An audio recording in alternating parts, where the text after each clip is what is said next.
시계가 밤 10시를 가리키고 있었습니다. 저는 거실 소파에 앉아 텔레비전을 보고 있었지만 사실 화면 속 내용은 하나도 머릿속에 들어오지 않았습니다. 오늘따라 마음 한구석이 불편했거든요. 며느리가 오랜만에 대학 동창회에 간다며 아침부터 들떠있던 모습이 자꾸만 떠올랐습니다. 어머님, 오늘 친구들 오랜만에 만나요. 정말 기대돼요. 그때 며느리의 눈빛이 얼마나 반짝거렸는지 모릅니다. 28배 우리 집으로 시집와서 벌써 15년. 그동안 며느리는 집안일과 육아로 정신없이 살았습니다. 친구들 만날 시간도 없이 오직 가족만 보살피며 지내온 아이였죠. 그러니 오늘 동창회가 얼마나 소중한 시간이었겠습니까? 새벽같이 일어나 머리 말리고 옷장 앞에서 한참을 고민하던 모습이 눈에 선합니다. 이 옷 입으면 너무 수수해 보이려나요?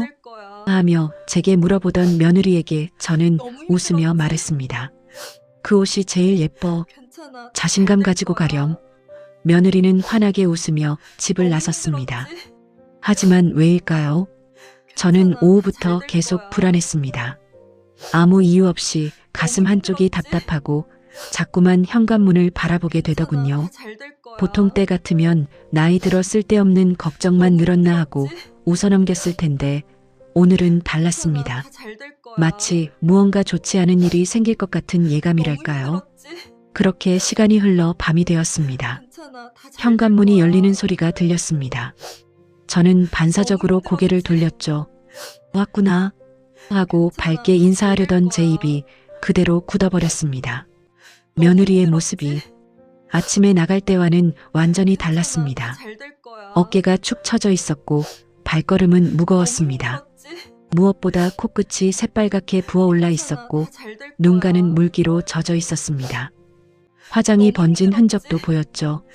분명 화장실에서 얼굴을 씻고 온 것 같았는데 그래도 다 가려지지 않은 모양이었습니다.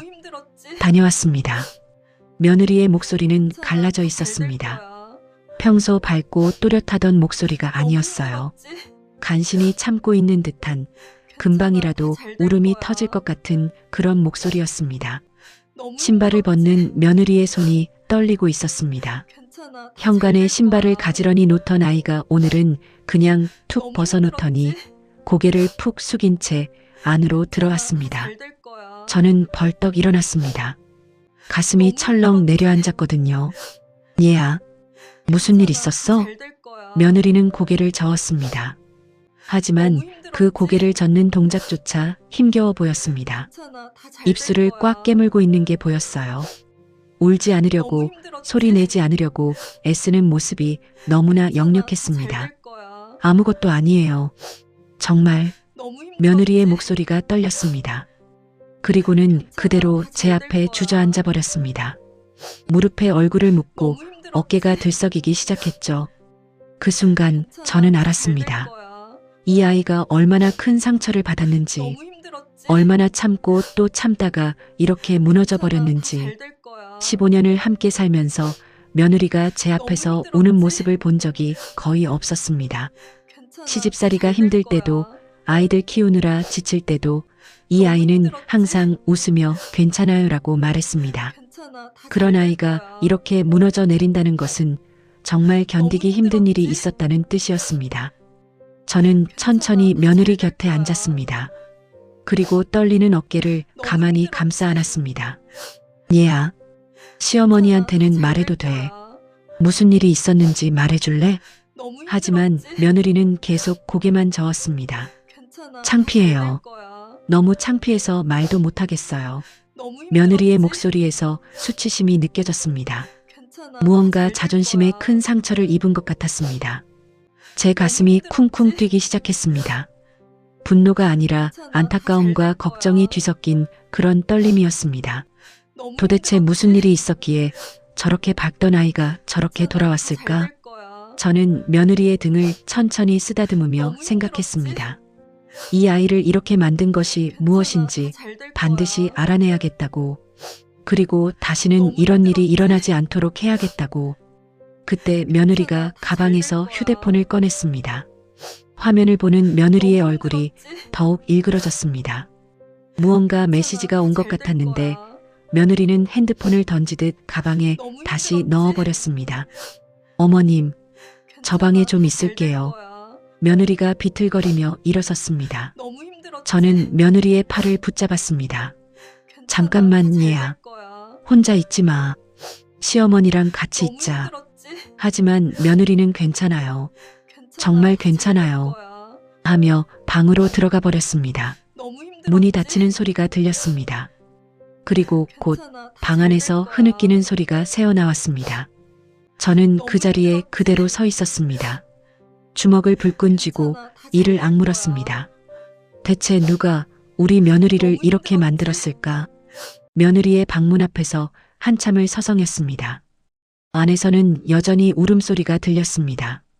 처음엔 참으려고 애쓰는 듯 작았던 소리가 점점 커지더니 나중에는 베개에 얼굴을 묻고 우는 듯한 먹먹한 울음으로 변했습니다. 15년 동안 한 번도 들어본 적 없는 그런 절망적인 울음이었습니다. 저는 가만히 문 앞에 서서 귀를 기울였습니다. 방해하고 싶지 않았습니다. 때로는 혼자 실컷 울어야 할 때도 있으니까요. 하지만 제 마음은 칼로 베이는 것처럼 아팠습니다. 내가 며느리를 제대로 보살피지 못했구나. 자책이 밀려왔습니다. 아침에 밝게 웃으며 나가는 며느리를 보면서도 저는 그저 잘 다녀와라 한마디만 했을 뿐입니다. 혹시 불편한 일이 생길까봐, 옛날 친구들을 만나면서 상처받을 일이 있을까봐 그런 걱정을 미리 해주지 못했습니다. 1시간쯤 지났을까요? 방 안의 울음소리가 잦아들었습니다. 저는 조심스럽게 문을 두드렸습니다. 얘야, 차 한 잔 마실래? 잠시 침묵이 흘렀습니다.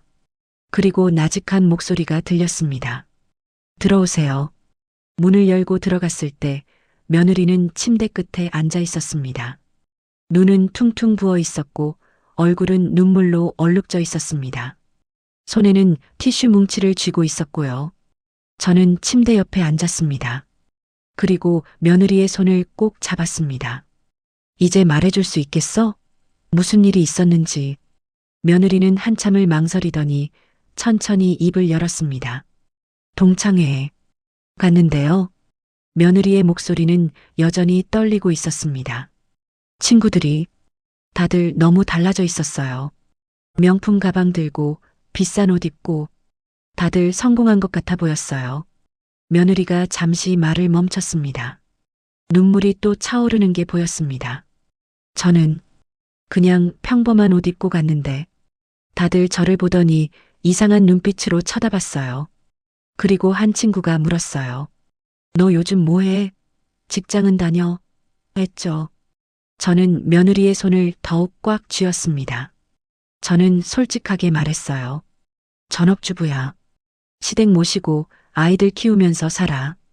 그랬더니 며느리의 목소리가 갈라졌습니다. 한 친구가 비웃듯이 말했어요. 요즘 시대의 전업주부? 남편 돈으로 산다는 거잖아. 나라면 창피해서 못 살겠다. 그러더니 다른 친구들도 웃었어요.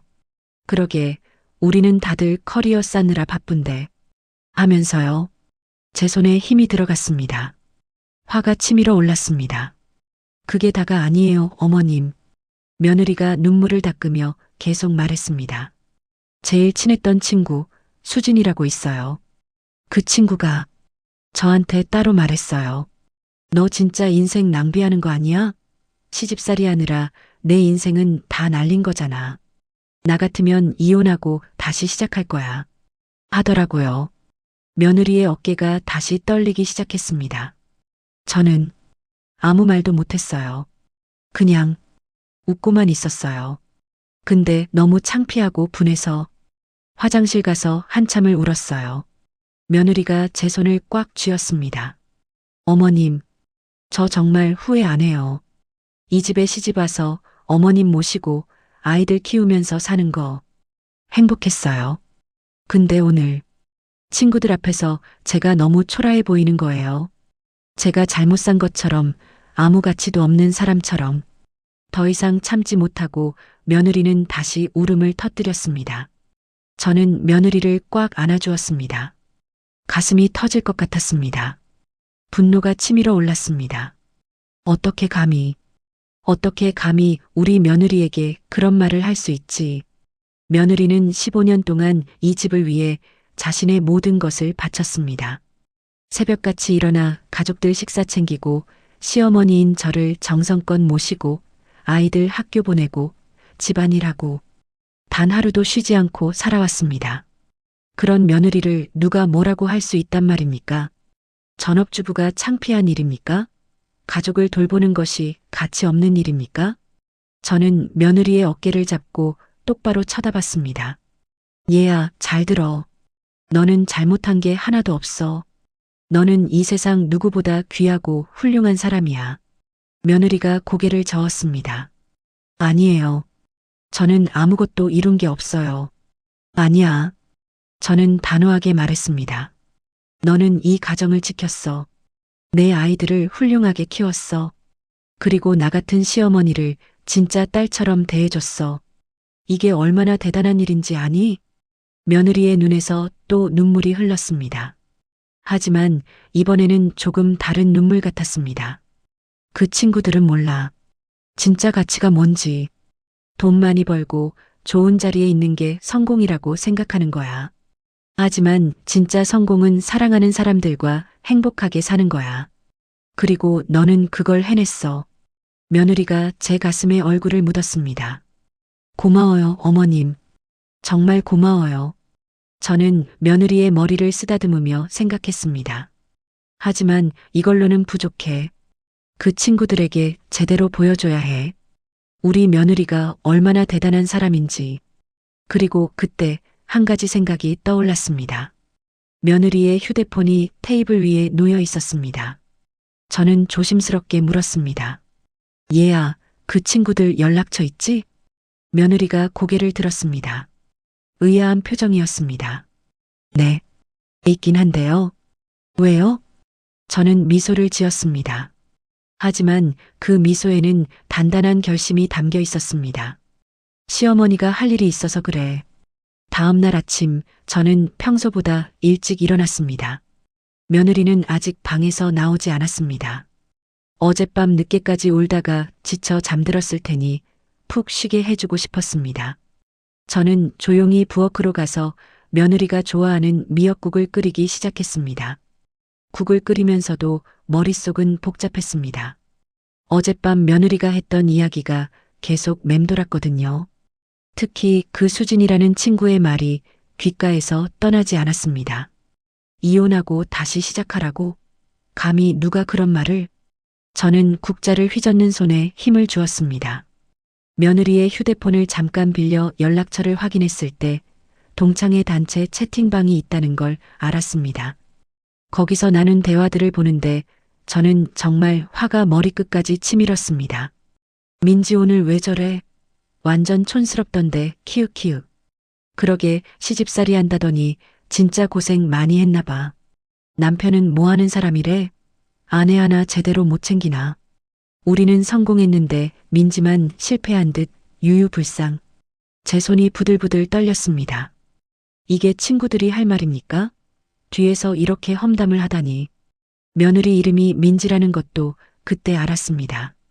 15년을 함께 살면서도 며느리의 친구 관계에 대해 제대로 알지 못했던 제 자신이 부끄러웠습니다. 하지만 이제는 달라질 것입니다. 아침을 차려놓고 며느리 방문을 조심스럽게 두드렸습니다. 얘야, 일어났어? 밥 먹자. 문이 열리고 며느리가 나왔습니다. 눈은 여전히 부어 있었지만 조금은 나아 보였습니다. 어머님, 제가 할게요. 앉아 계세요. 아니야, 오늘은 시어머니가 할게. 너 어제 많이 힘들었잖아. 식탁에 마주 앉아 밥을 먹는데 며느리가 조용히 말했습니다. 어머님, 어제는 죄송했어요. 쓸데없이 울고. 쓸데없긴. 속상하면 울어야지. 저는 며느리의 손을 잡았습니다. 얘야, 시어머니가 오늘 나가야 할 곳이 있는데 너도 같이 갈래? 며느리가 고개를 들었습니다. 어디요? 나중에 가서 알려줄게. 일단 오늘은 예쁘게 옷 입고 화장 좀 하고. 며느리가 제일 예쁘게 보이는 옷으로. 며느리는 의아한 표정이었지만 고개를 끄덕였습니다. 2시간 후 저희는 차를 타고 시내로 향했습니다. 며느리는 계속 물었습니다. 어디 가는 거예요? 하지만 저는 그냥 웃기만 했습니다. 곧 알게 될 거야. 차는 시내 한복판 고급 레스토랑 앞에 멈췄습니다. 며느리가 놀란 표정으로 저를 봤습니다. 어머님 여기는. 들어가자. 레스토랑 안으로 들어서자 매니저가 저희를 안내했습니다. 저는 미리 예약해둔 프라이빗 룸으로 향했습니다. 그리고 문을 열었습니다. 안에는 이미 3명의 여자가 앉아 있었습니다. 며느리의 대학 동창들이었습니다. 어제 며느리에게 상처를 준 바로 그 사람들. 며느리가 제 팔을 잡았습니다. 얼굴이 새하얗게 질렸습니다. 어머님, 이게 무슨... 앉아, 얘야. 저는 며느리를 의자에 앉히고 저도 그 옆에 앉았습니다. 그리고 3명의 여자들을 천천히 쳐다봤습니다. 수진이라는 여자가 어색하게 웃으며 말했습니다. 어머님, 갑자기 연락 주셔서 놀랐어요. 무슨 일이신지. 저는 찬찬히 그들을 둘러봤습니다. 명품 가방, 비싼 옷, 화려한 액세서리. 겉으로 보기엔 성공한 것처럼 보였습니다. 하지만 저는 알고 있었습니다. 겉모습이 다가 아니라는 것을. 제가 오늘 여러분을 부른 이유는요. 저는 조용하지만 단호한 목소리로 말했습니다. 어제 여러분이 우리 며느리에게 한 말들 때문입니다. 순간 공기가 얼어붙었습니다. 3명의 여자들 표정이 굳어졌습니다. 전업주부라고 비웃었다고 들었습니다. 남편 돈으로 산다고 인생을 낭비한다고 했다면서요? 수진이 당황한 표정으로 말했습니다. 그건 저희가 농담으로. 농담이요? 저는 차갑게 웃었습니다. 사람을 상처 주는 농담이 세상에 어디 있습니까? 저는 가방에서 서류 몇 장을 꺼냈습니다. 제가 여러분에 대해 좀 알아봤습니다. 수진 씨 맞죠? 외국계 기업 과장이라고 들었습니다. 수진이 고개를 끄덕였습니다.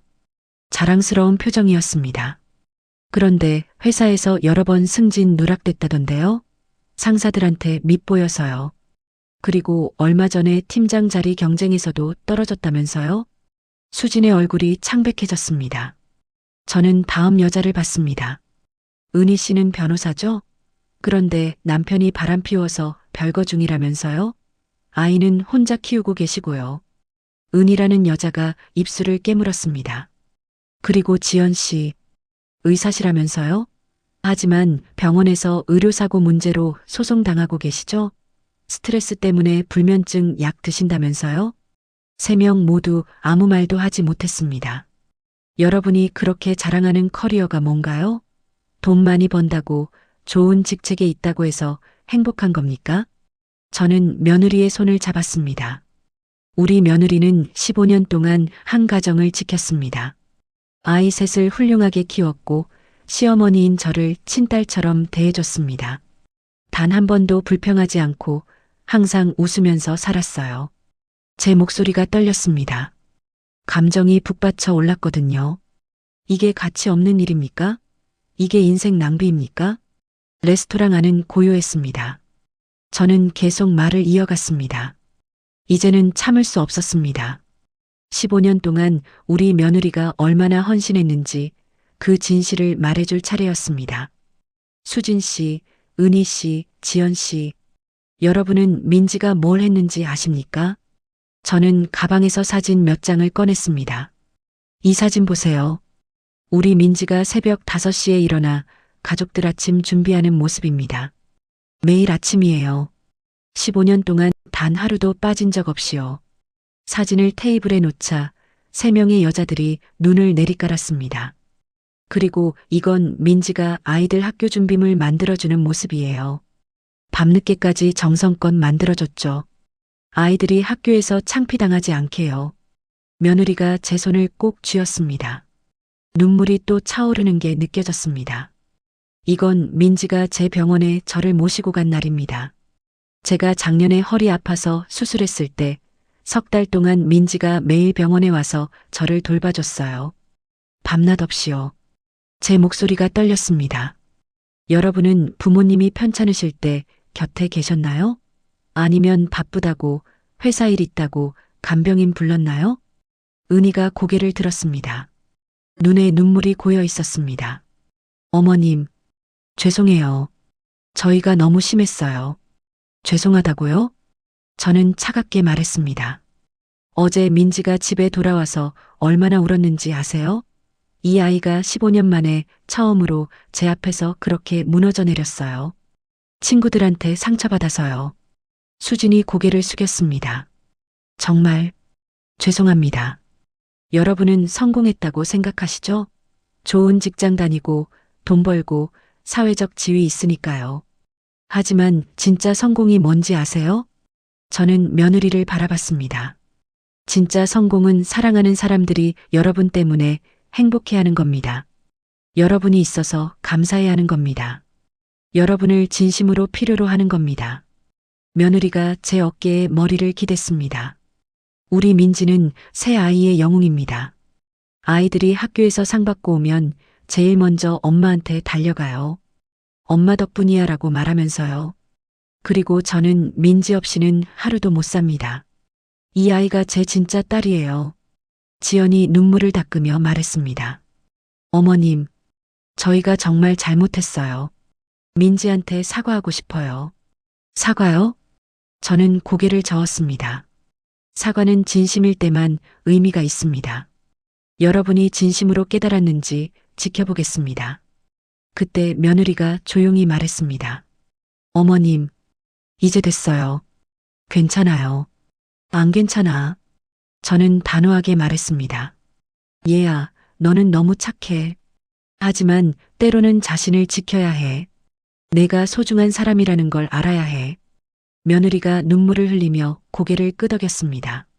저는 다시 3명의 여자들을 봤습니다. 여러분도 힘드신 거 압니다.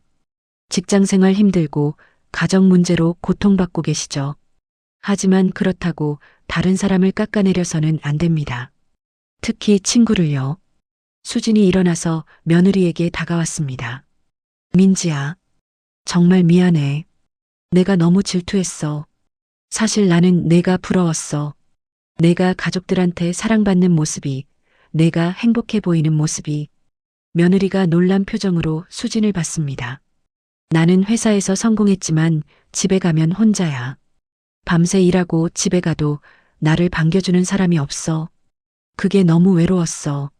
그래서 너한테 그런 말을 한 거야. 며느리가 천천히 일어났습니다. 그리고 수진을 안아줬습니다. 괜찮아, 수진아. 은희와 지연도 일어나서 며느리를 안았습니다. 4명의 여자가 서로 껴안고 울었습니다. 저는 그 모습을 보며 눈물을 닦았습니다. 이제야 진짜 친구들이 된 것 같구나. 그날 저녁 집으로 돌아오는 길은 평화로웠습니다. 며느리는 차 안에서 계속 웃고 있었습니다. 어제와는 완전히 다른 모습이었죠. 밝고 가볍고 행복해 보였습니다. 어머님, 정말 고마워요. 제가 혼자였다면 평생 그 상처를 안고 살았을 거예요. 저는 며느리의 손을 잡았습니다. 얘야, 너는 혼자가 아니야. 시어머니가 항상 내 편이야. 알아요. 오늘 정말 느꼈어요. 집에 도착하니 아이들이 현관에서 기다리고 있었습니다. 엄마, 어디 갔다 왔어? 할머니랑 맛있는 거 먹고 왔지. 아이들이 며느리를 껴안았습니다. 며느리의 얼굴에 환한 웃음이 번졌습니다. 저는 그 모습을 보며 생각했습니다. 이게 진짜 행복이구나. 저녁 식사를 준비하는데 며느리가 부엌으로 들어왔습니다. 어머님, 제가 할게요. 아니야, 오늘은 시어머니가 할게. 너는 아이들이랑 놀아. 어머님, 며느리가 제 손을 잡았습니다. 15년 동안 정말 감사했어요. 어머니가 아니었으면 저는 이 집에서 버티지 못했을 거예요. 무슨 소리야? 오히려 내가 고마워. 내가 이 집을 지켜줘서. 우리는 서로를 꽉 껴안았습니다. 말이 필요 없었습니다. 서로의 마음이 다 느껴졌으니까요. 그날 밤 잠자리에 들기 전 며느리가 제 방으로 왔습니다. 시어머님, 아직 안 주무세요? 응, 아직. 무슨 일이야?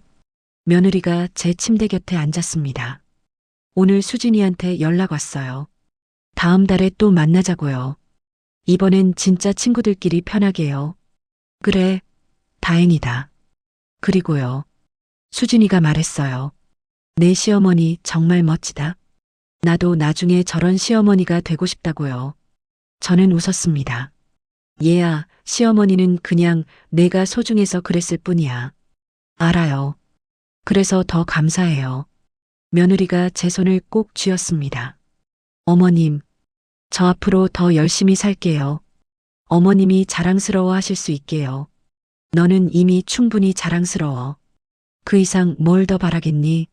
며느리가 눈물을 글썽이며 웃었습니다. 사랑해요, 어머님. 나도 사랑한다, 우리 딸. 며느리가 방을 나간 후 저는 한참 동안 창밖을 바라봤습니다. 15년 전 며느리가 처음 이 집에 왔을 때가 생각났습니다. 어리고 서툴렀지만 열심히 노력하는 모습이 기특했습니다. 그때 저는 마음속으로 다짐했습니다. 이 아이를 진짜 딸처럼 아끼자. 절대 시집살이 시키지 말자. 그리고 15년이 흘렀습니다. 며느리는 이제 제 삶에서 가장 소중한 사람이 되었습니다. 제 진짜 딸보다 더 가까운 그런 존재가 되었죠. 오늘 일을 생각하니 뿌듯했습니다. 며느리를 지켜냈다는 게요. 하지만 동시에 깨달았습니다. 앞으로도 계속 지켜야 한다는 것을요. 세상은 때로 잔인합니다. 겉모습만 보고 사람을 판단하고 진짜 가치를 알아보지 못하죠. 하지만 괜찮습니다. 제가 있으니까요. 며느리 곁에 제가 있으니까요. 창밖으로 달이 떠올랐습니다.